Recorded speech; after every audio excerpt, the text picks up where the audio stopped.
오늘 요나서 강의 두 번째 시간입니다. 사랑하는 성도 여러분, 기억하셔야 합니다. 성경이 가르치고 우리가 믿는 하나님, 유일한 창조주요 통치자이십니다. 믿으시죠? 예, 그분은 유대인만의 하나님이 아니라 온 인류의 하나님이십니다. 이스라엘의 역사만 다스리시는 분이 아니라 온 인류의 역사를 이끌어 가시는 분이시죠. 이스라엘의 땅만 살피시는 분이 아니라 온 인류가 행하는 일들을 감찰하시고 자신의 완전한 공의에 따라 판단하사 심판하시는 분입니다. 그래서 우리가 살펴보는 요나서가 시작될 수 있습니다. 하나님께서 이스라엘 선지자 요나를 불러 니느웨 성에 보내시죠. 왜요? 이스라엘 백성만이 아니라 니느웨 백성들도 하나님의 소유기 때문이라니까요. 이스라엘 백성만이 아니라 니느웨 백성들도 하나님의 권위 아래 있기 때문에 하나님이 그분의 선지자를 보내시는 거예요. 온 인류를 다스리시는 분이시니 요나를 보내 니느웨의 자기 뜻도 알리실 수 있는 것이죠. 그렇다면 요나가 알려야 하는 하나님의 뜻이 무엇이었습니까? 하늘에 계신 하나님께서요, 니느웨의 죄악을 빠짐없이 알고 계시고, 그래서 더는 그들의 죄악에 대한 심판을 늦추실 수 없다는 말씀이었어요. 그런즉 속히 그 악을 버리라는 거죠. 그리고 단순히 그 악을 버리는 것만이 아니라 그 악에서 돌이켜 하나님 앞으로 돌아오라. 하나님 그렇게 명령하신 거예요. 그러니까 실은 요나에게 주신 명령은요, 하나님의 공의로운 심판과 함께 하나님의 풍성한 은혜도 알리는 것이거든요. 요나는 이러한 하나님의 의도를 아주 정확히 알았어요. 요나가 알았던 하나님의 의도를 에스겔 선지자는 에스겔 18장에서 이렇게 표현을 했어요. 주 여호와의 말씀이니라. 내가 어찌 악인이 죽는 것을 조금인들 기뻐하랴. 그가 돌이켜 그 길에서 떠나 사는 것을 어찌 기뻐하지 아니하겠느냐. 하나님은 그냥 무서우신 분이 아니에요. 하나님은 동시에 자비하신 분으로서 니느웨 백성마저 긍휼히 여기셨어요. 그래서 요나를 보내 니느웨 백성들이 회개하고 돌아오도록, 하나님 앞으로 돌이키도록 기회를 주신 것입니다. 그런데 이와 같은 하나님의 자비로운 계획이 요나에게는 못마땅했던 거죠. 요나는 하나님께서 자기 민족 이스라엘에게 은혜 베푸시는 건 너무너무 좋았어요. 지난 시간에 설명드렸듯이 요나가 이스라엘 백성의 영토 회복을 예언을 했고 그대로 됐어요? 안 됐어요? 까먹으셨어요? 됐다니까요. 요나는 무명의 선지자 아니에요.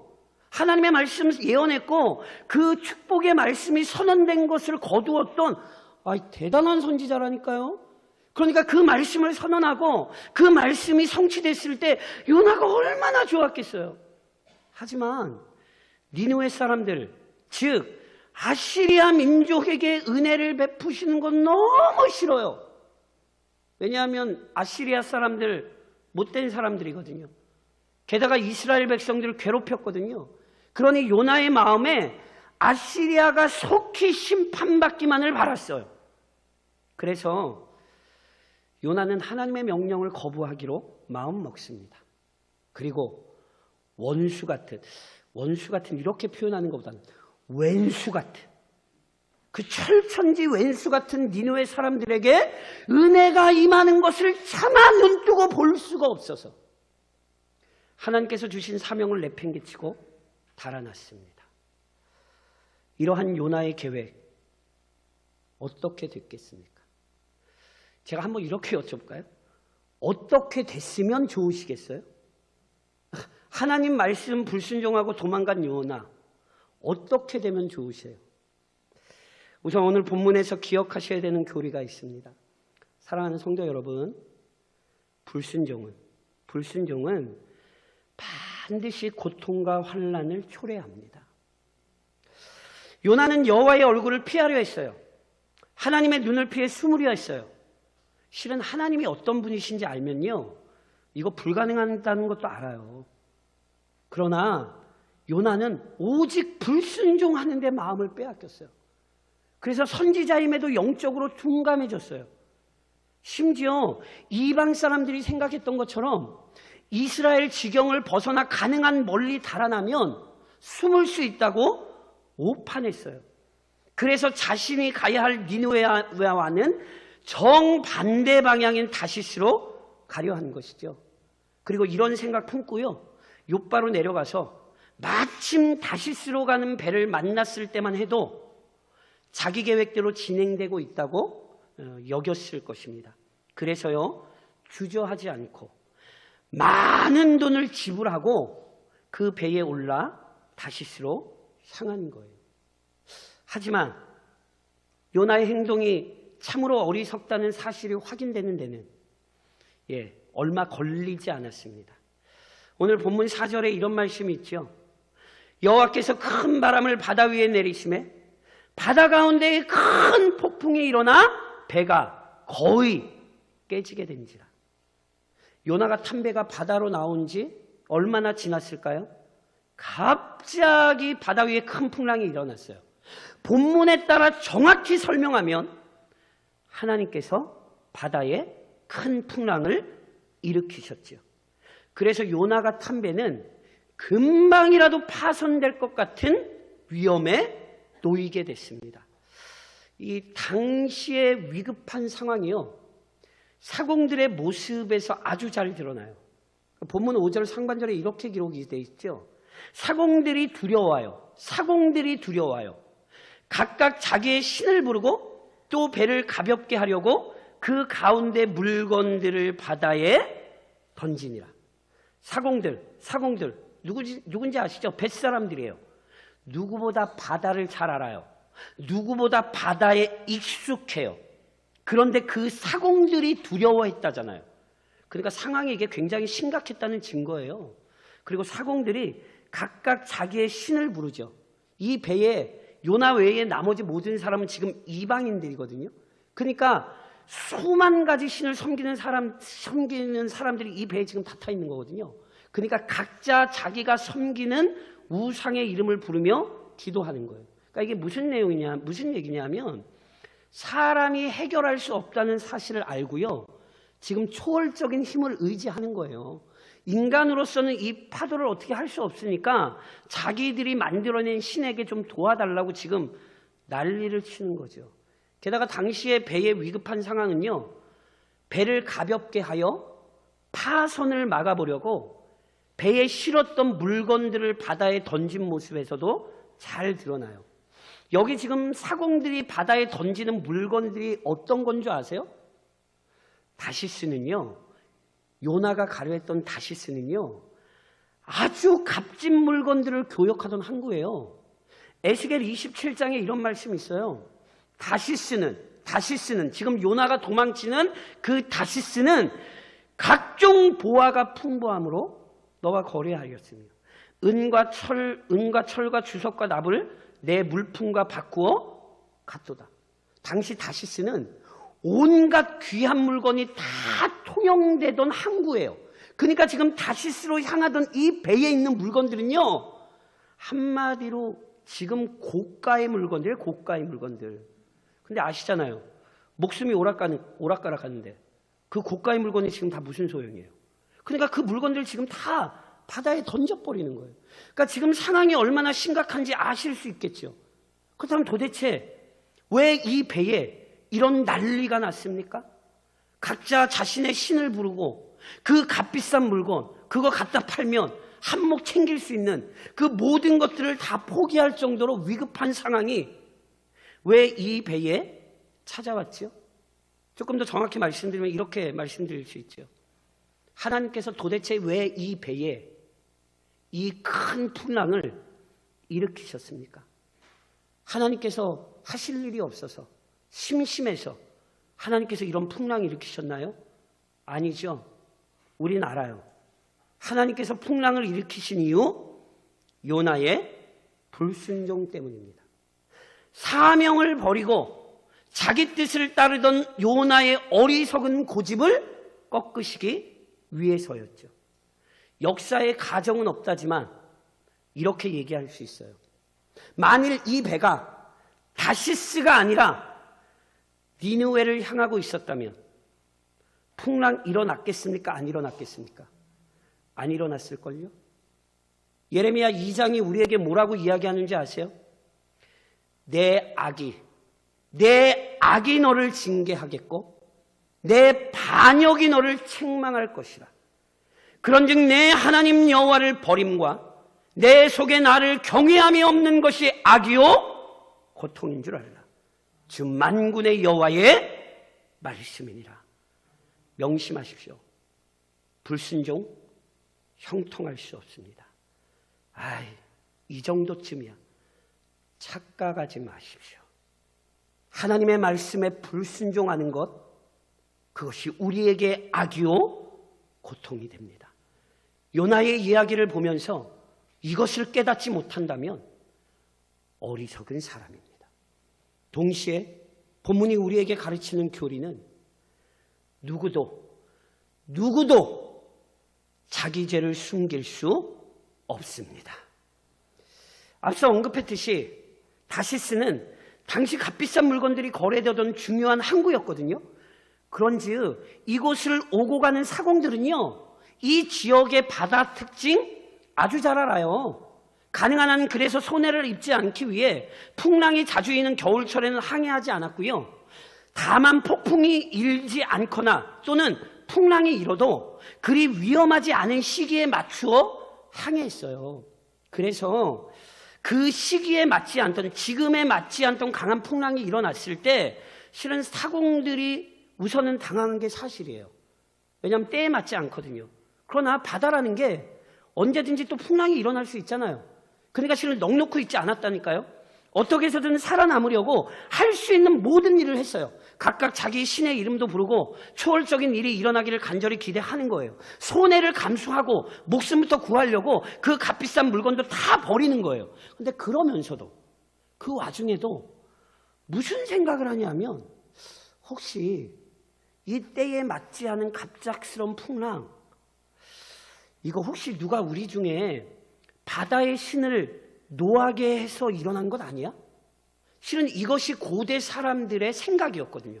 그러니까 그 정신없는 와중에도 이거 혹시 우리 중에 누가 문제 일으킨 것 아니야? 이방인들로서 마땅히 그런 생각을 한 거예요. 그래서 본문 7절에 이런 구절이 나오는 거예요. 그들이 서로 이르되 자, 우리가 제비를 뽑아 이 재앙이 누구로 말미암아 우리에게 임하였나 알아보자 하고 곧 제비를 뽑으니 제비가 요나에게 뽑힌지라. 그 풍랑의 와중에서 제비 뽑죠. 왜요? 이것도 지금 살아남으려고 이렇게 하는 거예요. 혹시 우리 중에 누가 신을 노하게 한 사람이 없는가 한번 알아보자고 제비를 뽑은 거예요. 그래서 풍랑의 원인 제공자 찾아보려 한 거죠. 그래서 제비 뽑게 했더니 누가 뽑혀요? 요나가 뽑혔어요. 그래서 우선 사람들이 묻는 거예요. 본문 8절에 이렇게 기록되잖아요.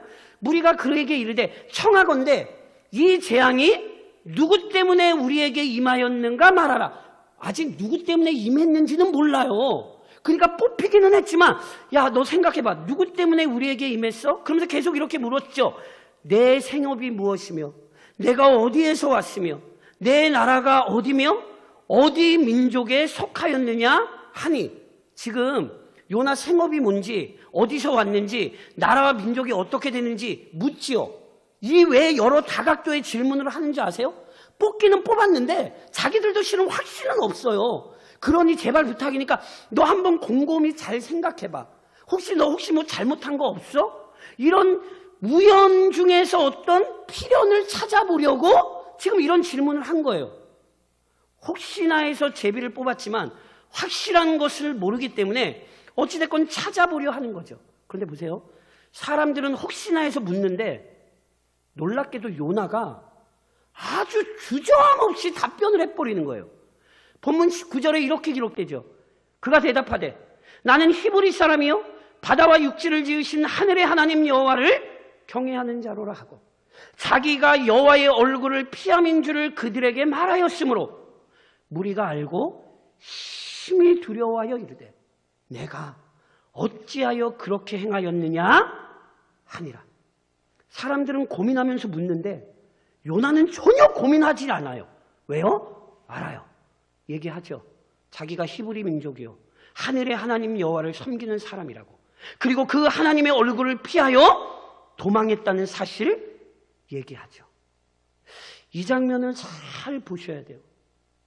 부끄럽고 창피하지만 선지자가 이방인들 앞에서 뭐 하는 거예요?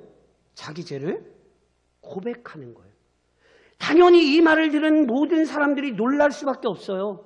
앞서 말씀드리지만 이방인들은 지금 혹시나 하고 뽑았는데 진짜로 뽑힌 거예요? 안 뽑힌 거예요? 뽑혔어요. 이게 뭔지 아세요? 잠언 16장이 이렇게 기록하죠. 제비는 사람이 뽑으나 모든 일을 작정하기는 여호와께 있느니라. 그러니까 보세요. 이 사람들이 지금 두려워할 수밖에 없는 이유가 있어요. 처음에는요 풍랑 때문에 죽을까 봐 두려웠어요. 그런데 제비를 뽑고 요나가 뽑히고 보자 요나가 뭐라고 얘기해요? 자기가 섬기는 하나님이 어떤 하나님이래요? 바다와 육지를 만드신 하나님이래요. 바다와 육지가 누구 손에 있어요? 하나님 손에 있잖아요. 그러니까 보세요. 이 풍랑이 지금 우연히 일어난 게 아니더라는 거예요. 지금 이 모든 과정을 통해 하나님이 자기의 말씀에 불순종하여 도망치던 선지자를 제비를 뽑아내신 거예요. 그러니 이게 얼마나 두려운 일이냔 말이에요. 그래서 오히려 이 사람들이 요나를 책망하는 거예요. 야, 어떻게 너 그런 하나님을 섬기는 사람이, 바다와 육지를 만든 하나님을 섬긴다는 사람이 너 어떻게 그럴 수가 있어? 이게 얼마나 요나에게 수치스럽고 부끄럽겠습니까? 근데 사랑하는 성도 여러분, 이게 요나에게만 일어날 일이라고 생각하시면 큰 오산입니다. 시편 50편이 우리에게 뭐라고 가르치죠? 내가 이 일을 행하여도 내가 잠잠하였더니, 지금 죄에 진 것을 하나님께서 조금 시간을 놔두시고 묻어두셨더니 내가 나를 너와 같은 줄로 생각하였도다.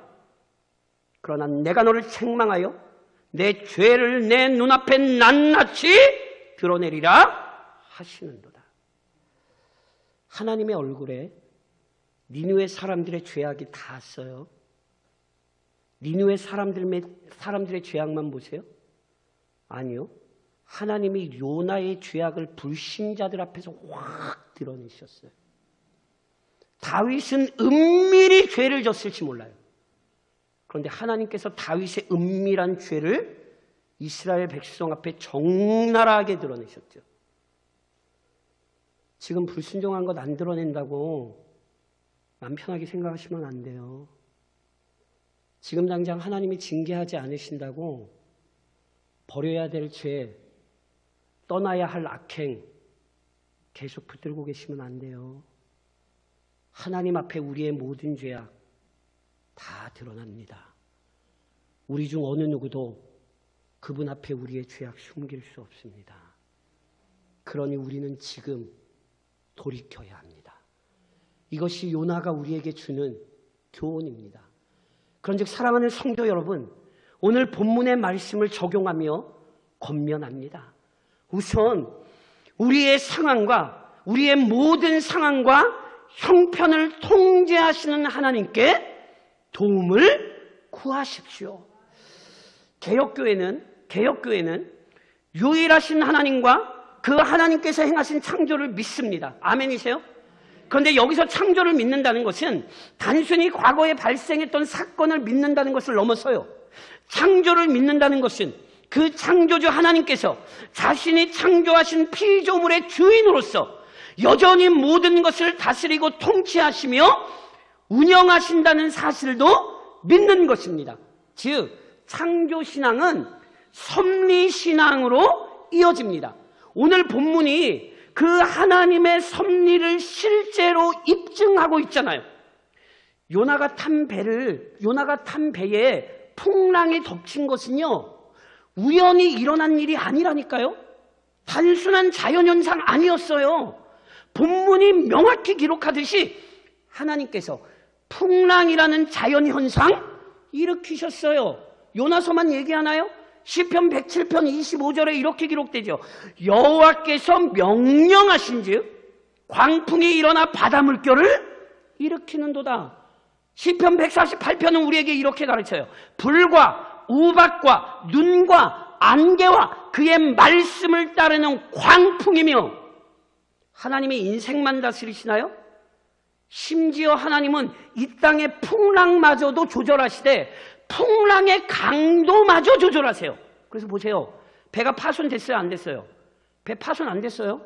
사람들이 두려움 속에 누군가의 죄가 아닐까 떠올리게 하셨고, 제비뽑기를 해서 요나를 골라내기에 딱 적합한 정도의 풍랑, 요나를 발견하기까지 딱 적합한 정도의 풍랑으로 하나님은 그 바다를 다스리셨어요. 이처럼 하나님의 전능하신 손길 안에서 여전히 자연현상마저 조절됩니다. 이런 관점에서 개혁교회는 코로나19의 풍랑 역시 하나님의 신비로운 섭리임을 믿습니다. 자연을 통제하시는 하나님께서 코로나19라는 바이러스 역시 통제하고 다스리시는 거예요. 물론 이와 같은 하나님의 신비로운 손길에 대해 우리가 알지 못하는 부분 많이 있어요. 인정하셔야 돼요. 예를 들까요? 오늘 본문에서는요, 다시스로 가는 배가 풍랑을 만난 이유를 요나의 불순종 때문이라 성경이 아주 정확히 못을 박았어요. 그래서 요나의 도망이 중단되자 다음 시간에 살펴보시겠지만 풍랑이 잦아들어요. 그러니까 이 풍랑의 원인 분명히 요나 때문이 맞아요. 그런데 코로나19가 발생한 이유에 대해 성경이 설명했나요? 정확히 성경이 못을 박았나요? 아니요. 우리 중에 누구도 아는 자가 없어요. 뭐 이런 얘기 할 수 있죠. 인간이 자연을 심하게 훼손해서 박쥐가 살 곳이 서식지가 모자라서 인간의 지경과 오락가락 하다가 그 박쥐가 싼 똥을 짐승이 먹고, 그래서 거기에 또 짐승이 감염되고 수인성 바이러스, 사람과 인간이, 가축과 사람이 같이 감염될 수 있는 바이러스, 그 바이러스가 우리에게 퍼졌다. 뭐 이런 설명들 우리 할 수 있어요. 그런데 이것이 지난 2년 넘게, 그리고 앞으로 얼마나 될지 모르겠지만 이것으로 왜 하나님께서 온 인류를 고통받게 하셨는지 우리는 그 정확한 이유에 대해 실은 아무도 설명할 수 없어요. 특별히 이것이 지금 누가 무엇을 어떻게 해야 끝나는지 우리 중에 아는 자가 있습니까? 아무도 아는 자가 없지요. 그런데 모르는 게 많다고 해서 우리가 분명히 알아야 할 사실을 놓치시면 안 돼요. 뭐요? 코로나19 누구 손에 있다고요? 하나님 손에 있다고요. 포스트 코로나, 즉 코로나 이후의 회복 역시 우리 손이 아니라 하나님 손에 있어요. 그러므로 지혜로운 성도들이 무엇을 해야겠습니까?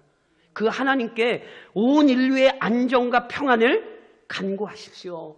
코로나만이 아니라 지금도 이 땅에서 계속 이어지는 전쟁과 재난 속에서 인류를 건져주시기를 구하십시오. 지금 신앙생활을 방해하는 환경 사라지고 정상적인 신앙생활 회복되도록 하나님 앞에 구하십시오. 교회가 더 이상 어려움 없이 신앙생활 할 수 있는 형편을 열어달라고 우리는 하나님께 더욱 간절히 기도해야 하는 것입니다. 가정의 일들 마찬가지예요. 지금 그 가정의 풍랑, 하나님 외에는 잠잠케 하실 분이 없어요. 그러니 하나님께 기도하시라고요. 개인적으로 큰 풍랑 속에 계세요? 괜찮아요. 우리는 기도할 수 있어요. 그 풍랑 하나님 손에 있으니 우리는 기도할 수 있습니다.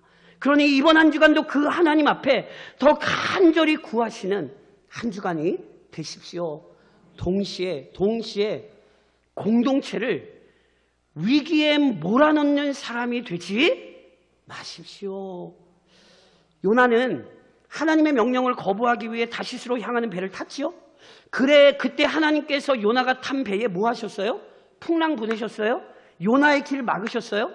그런데 오늘 본문 봐서 아시겠지만 그래서 요나만 고생했어요? 아니에요. 배에 탄 모두가 그 풍랑으로 인해 고통받았어요. 물론 거기에 하나님께서 그 사람 각자의 죄를 다루시는 섭리가 있었을 거라 우리는 그렇게 또 믿을 수 있어요. 그러나 어찌됐건 성경은 요나의 죄 때문에 이 풍랑이 왔다는 사실 정확히 얘기해요. 요나 한 사람 때문에 많은 사람이 죽음의 공포에 떨어야 했고 목숨은 건졌지만 심각한 재산성의 손해를 봤어요. 누구 때문에? 요나 때문에. 자꾸 이 요나 선생님 얘기를 자꾸 하니까 굉장히 좀 천국에 가서 요나 선생님을 뵈야 되는데 요나 선생님 때문에 이랬다고 자꾸 그러는 것 같아서 요나만 이런 게 아니죠. 아간 역시 자기 범죄 때문에 공동체를 괴롭게 만든 대표적인 사람 중 한 사람이죠. 이스라엘 백성이 여리고성을 점령할 때 하나님께서 내리신 명령이 있어요. 그것은 절대로 여리고성에 있는 어떤 것도 취하지 말라는 명령이었어요. 그런데 아간 한 사람이 순종하지 않고 몇 가지 물건을 훔쳐 자신의 장막 밑에 숨겨놓았죠. 그때 어떤 일이 벌어졌는지 기억하세요? 이스라엘이 여리고성 다음에 아이성과 싸우는데 이스라엘이 패했어요. 명심하셔야 돼요.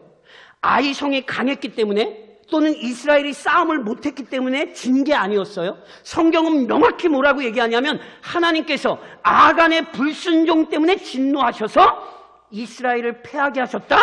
아주 정확히 얘기해요. 아간 한 사람의 범죄가 이스라엘 전체를 괴롭게 만들었어요. 그런데요, 엄밀히 말해 이게 실은 죄의 무서움 아닙니까? 온 인류가 죄 아래 놓인 이유가 무엇입니까? 로마서 5장에서 바울이 이렇게 이야기하죠. 그러므로 한 사람으로 말미암아 죄가 세상에 들어오고 죄로 말미암아 사망이 들어왔나니 이와 같이 모든 사람이 죄를 지었으므로 사망이 모든 사람에게 이르렀느니. 아멘이세요? 우린 알아요. 아담 한 사람의 범죄가 온 인류를 괴롭게 만들었어요. 그런즉 진실한 믿음의 사람들은 자기 신앙과 주변의 상황을 연관해 이해하는 지혜가 있습니다. 사랑하는 성도 여러분, 지금 한국 사회가 너무너무 혼란스럽지요. 그리스도인들은 물어봐야 돼요. 교회가 빛과 소금의 역할을 감당하지 못해서 이 세상이 더 악해지고 혼란에 빠진 것은 아닌가. 누누이 말씀드린 것처럼 빨간색, 파란색 알아서 좋아하세요. 그런데 실은 안타까운 현실은 뭐냐면 누구보다 가장 정치적인 중립을 지켜야 할 목사들이 강단에서 빨간색, 파란색을 얘기하는 거예요. 자신의 개인의 정치적인 소견에 하나님의 이름을 덧붙이는 악행을 범하는 거예요. 그래서 놀랍게 사회가 아니라 교회 안에도 빨간색, 파란색이 있어요. 이게 도대체 뭐죠? 누구보다 하나님 앞에 순결해야 될 교회가 그 사명을 감당하지 못하고 그 역할을 감당하지 못하기 때문에 세상이 혼란스러워진다는 사실, 교회는 되돌아봐야 돼요. 교회만이 아니에요. 믿지 않는 남편, 믿지 않는 아내, 믿지 않는 자녀 때문에 지금 우리 가정에 문제가 생긴 게 아닐 수 있어요. 이 모든 열쇠는 믿음의 사람 요나에게 있었어요.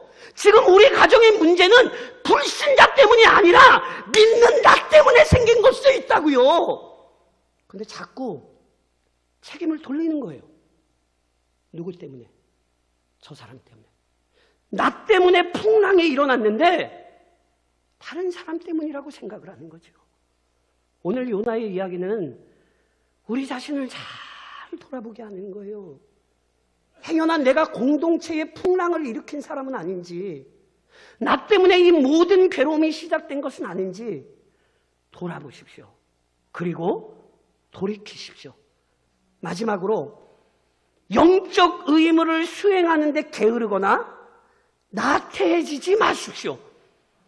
지금 풍랑 속에서 배 안에 있는 모든 사람이 각자 자기의 신 찾지요. 아까 말씀드린 이거 살기 위한 몸부림이에요. 살기 위한 몸부림. 그런데 모두가 이렇게 살기 위한 몸부림을 하지만 안타깝지만 헛된 행동입니다. 왜 그렇죠? 이들이 그토록 간절히 도움을 구했던 신 존재합니까? 존재하지 않습니까? 예, 존재하지 않죠. 이들이 의지하고 찾았던 신은 이들을 도울 수도 없고 건져줄 수도 없는 우상에 불과해요. 그러니까 참 헛된 일 하는 거예요. 근데 아세요? 이 지금 배 안에 사람들이 열심을 내는 모습 때문에 오히려 굉장히 비참해진 사람이 있어요. 그게 누구예요? 요나예요. 모두가 고통받던 그 위기 속에서 요나가 뭐 했죠? 배 밑에 내려가 자고 있었어요. 이건 육시적인 피곤함이 아니에요. 지금 이건 영적인 침체의 증거예요. 왜요? 선지자가 사명을 버렸잖아요. 말씀을 증거해야 되는 사람이 말씀 증거에 사명 버리고 도망갔죠. 선지자가 어떤 사람이에요? 기도해야 되는 사람이잖아요. 아니, 불신자들도 우상을 찾으며 기도하고 있는데 정말 참된 여호와 하나님을 믿는 선지자가 뭐 하고 있어요? 기도하지 않고 잠자고 있어요.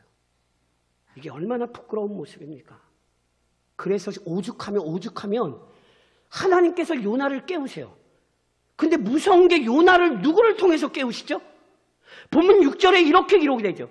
선장이 그에게 가서 이르되 자는 자여 어찌함이냐? 일어나서 내 하나님께 구하라. 혹시 하나님이 우리를 생각하사 망하지 아니하게 하시리라 하니라. 이 선장 하나님 믿습니까? 안 믿습니까? 안 믿어. 이 사람 불신자예요. 방금 전까지 자기 우상 부르며 기도하고 있던 사람이에요. 근데 갑자기 그 사람이 누구를 깨워요? 요나를 깨워요. 너 하나님 부르면서 기도해야 되는 사람 아니야? 아까 배 위에 사람들이 제비 뽑고 뭐라고 물었죠? 내 생업이 무엇이며 내가 어디서 왔으며 내 나라가 어디며 어느 민족에 속하였느냐? 이거 다시 바꾸면 뭔지 아세요? 너 도대체 누구야? 너 도대체 뭐 해야 되는 사람이야? 세상이 요나를 향하여 묻는 거예요. 놀랍게 세상이 교회를 향하여 묻고 있어요. 교회 빛과 소금 역할을 감당해야 되는 거 아니야? 교회가 거룩한 사람들 아니야? 교회가 우리랑 달라야 되는 것 아니야? 놀랍게 세상의 책망을 통해 하나님이 교회의 정체성을 깨우고 계시다고요. 우리는 이 세상의 비난 속에서 그래서 우리의 정체성을 좀 회복해야 돼요. 누누이 말씀드린 것처럼 코로나19가 끝난 것으로 소망을 두시는 게 아니라 우리가 도대체 뭘 해야 되냔 말이죠. 요나서를 시작한 가장 중요한 이유입니다. 떠났던 사명의 자리에 돌아와야 합니다. 잊었던 기도의 자리 회복해야 합니다. 영적으로 깊이 침체하여 나와야 될 예배의 자리를 내팽개치고 복음을 전해야 될 사명을 내팽개치고 깊이 잠이 들어있는 어리석은 모습이 우리의 모습이 아닌지 우리는 오늘 철저히 깨어야 되는 것입니다. 뭐라고 답변하실 거예요? 이 세상을 향하여 도대체 뭐라고 답변하실 거예요? 사무엘의 고백 기억하세요? 사무엘상 12장에 이렇게 기록되죠. 나는 너희를 위하여 기도하기를 쉬는 죄를 여호와 앞에 결단코 범하지 아니하고 선하고 의로운 길을 너희에게 가르칠 것인지. 저를 한번 좀 따라 하시겠어요? 기도 쉬는 건 크게 따라 하셔야 돼요. 기도 쉬는 건 뭐지요? 왜 작게 얘기하세요? 다시 한번 따라하세요. 기도 쉬는 건 죄다. 아멘이세요? 하나님의 사명으로서 사람으로 감당해야 할 영적 사명 되찾으십시오. 요나처럼 다시스로 향하는 배 안에서 배 밑창에 들어가 깊이 침체에 있는 자들 되지 말고 우리에게 맡기신 사명 회복하십시오. 제가 앞에 천수막 걸어놨죠. 그게 뭔지 아세요? 2022년 기독교 박해지도예요. 뭔지 몰라도 그 장면을 보세요. 색깔 칠해진 데가 어디냐면 기독교를 박해하는 나라들. 이 온 세상에 지금도 기독교가 박해 가운데에 신앙생활하는 성도들이 그렇게 많은데 고작 코로나19의 주눅이 들어서 영적으로 침체하여 배 밑에 들어가서 잠을 주무시겠다고요? 이 얼마나 어리석은 자들입니까? 깨어나십시오. 더 이상 잠자지 말고 깨어나시고 이번 한 주간 교회에게 맡겨주신 바 사명, 하나님의 자녀로서 나에게 맡겨주신 그 직분을 충실히 수행하는 한 주간이 되시기를 우리를 불러 세우신 주님의 이름으로 권면드립니다.